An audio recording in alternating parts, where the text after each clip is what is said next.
on just flipping the switch in the third quarter there, and how much of a game? Hey, listen, I've coached some pretty good quarters in this arena over the years, and that's one of the best I think we've ever had. I thought we performed so well at both ends of the floor.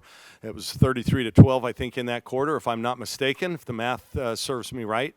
And we did it because I thought our defense was really aggressive. We got after them, and then it led to some transition buckets. We got hot from the three. We started getting shots at the rim. Just things started to flow. I'm really proud. I don't know what did Fowler end up with? 19. We wanted to keep her under 20. She had 15 at halftime. We challenged our kids, and they did a great job. So I'm really proud of them. You guys, this might be the best we've played so far this year. I truly believe that. We've had moments in other games, but from start to finish, I thought this was our most consistent, best effort. Portland's a good team. They're a good team. And, and to be honest with you, the outcome kind of surprises me. You mentioned the defensive activity. Does the fact that they're playing and extending pressure maybe add to your guys' energy a little bit of just knowing kind of the way the game is playing? They forced some turnovers in the first half. It seemed like in the third quarter that was a big part of the run there. Yeah. I think, it seems like all year long when we've really upped the pressure defensively and tried to make things happen and gotten after people, we've done a good job defensively. We've gotten a lot of steals, and it fuels our transition game. Maybe. They were pressuring us, so we put it back on them. I think what we did, I don't know how many turnovers we ended up with, 10. What are they? They're forcing over 20 a game. Even they forced a bunch against Stanford as well.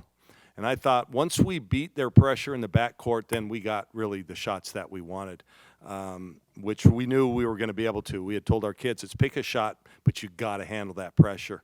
We didn't early, but we sure did for most of the game. Got some really good looks from three. I think 9 for 20. They were 1 for 14. I mean, that's a pretty big kind of differentiator.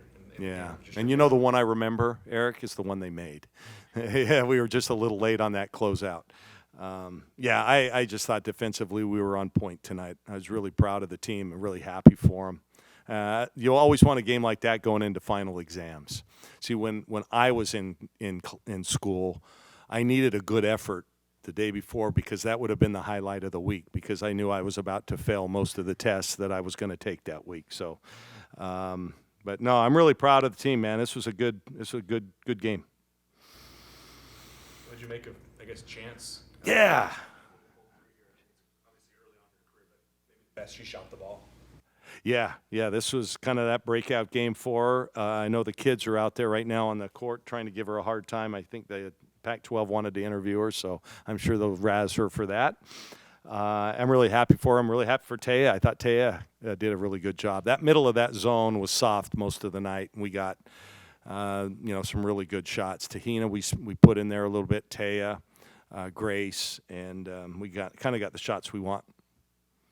Again, we talked a little bit about the Philly versus Lucy matchup. It seemed like that was kind of as advertised. A lot of good competition down there. Philly finishes strong. Kind of what did you make of her? I thought Philly was terrific tonight. She has such a good heart. She was, she wants everybody else to succeed, which is great. That's such a great quality to have, as long as it's not the other team. We don't want them to succeed. But, Lucy's a really good player, and I miss her. She's a really good kid. And, but I'm glad that Philly got the better of her tonight, and now I wish her the best for the rest of the season. They're good. What are they picked second, I think, in that WCC? And anytime you have Gonzaga and BYU in your league, San Francisco, among others, that's a really good league. So they're going to have a nice season. So that's why I'm impressed with the effort. You mentioned kind of good to get this going into finals week, but also next Sunday conference. Yeah. How are you feeling about things with that one looming? Finals first. Let's worry about that. Take that. I gave them the biggest cheer of the night was when I told them we'll take tomorrow and Monday off. Sunday's an important study day. We'll kind of maybe just lift on Tuesday, maybe run a little bit just to blow off some steam, and then we'll kind of turn our attention to Oregon State. They always seem to play us tough, and that doggone Scott's gotten the better of me most of the time, so we've got to turn that around. Well, you had long wanted that that series to be broken up from the home and home on a weekend. Do you like this idea, playing them, Portland? playing Oregon State? Oh, I'm sorry. Mid-December and then the other one being much later? Or? I do. I'll just put it on the record. Coach Tara and myself and Corey Close, we were proponents of going to a 22-game league schedule.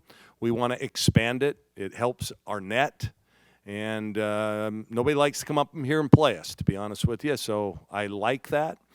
This was that spurred this change. We haven't done it before, so I don't know if I like it yet. But I like having an off week during conference play. You know, the men have 2 built in because they go an extra week. We don't have that, so we have 2 games every single week. And so when, you know, like we've played UConn a couple of times and had to play 3 games in that week during Pac-12 play. So now by moving one of our games into December, and we were allowed the whole month. This is the one that worked out best for both of us. That allows us to maybe play an intersectional game during the regular season. And, you know, TV game, a high exposure game without, you know, having to play 3 in a week. So, yes, I like it in theory. We'll see in practicality. But, no, I think this was a good move. Yeah. You'd think a couple of old, well, I shouldn't say Tara's old because she looks great. A couple of experienced coaches like this could have persuaded the group to go to an extended conference schedule.